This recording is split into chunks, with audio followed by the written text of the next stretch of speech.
मैंने एक बात देखी है दोस्तों, जब भी हम बात करते हैं अधर्म की तो मैक्सिमम ज्यादातर लोग ये कहते पाए जाते हैं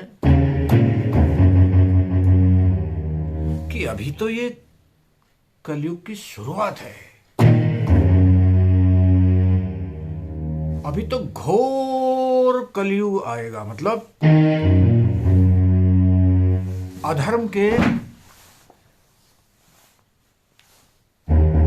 विकृत घोर उसकी हम बात करते हैं। मैं सहमत नहीं उस बात से।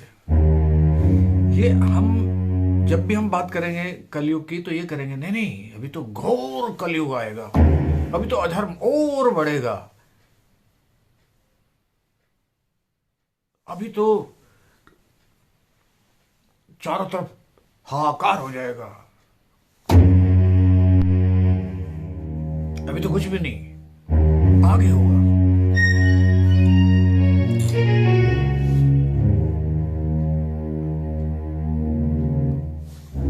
मैं इस तरह की बातचीत से इसलिए सहमत नहीं हूं, ये डराने वाली बात है।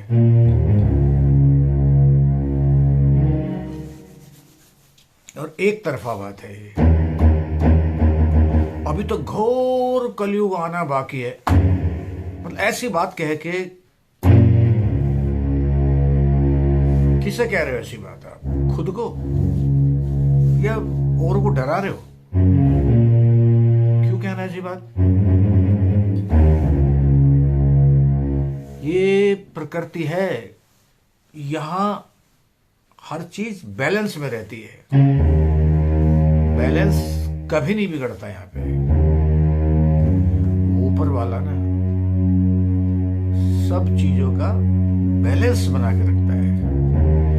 आप घोर कलयुग कह के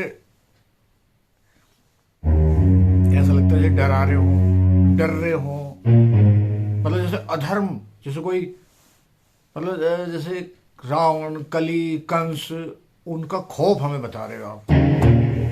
जैसे कलयुग में सिर्फ अधर्म ही है और कुछ है ही नहीं। ये एक तरफा बात है और ये गलत बात है। आप सभी जानते हैं कि ईश्वर की सृष्टि में सब बैलेंस रहता है। तो जब बैलेंस सब रहता ही है तो बैलेंस की बात करो ना। बल्कि मैं तो कह रहा हूं ये घोर कलयुग वाली बात करनी नहीं चाहिए। और अगर चलो आप कर भी रहे हो तो फिर बात बैलेंस की करो कि अगर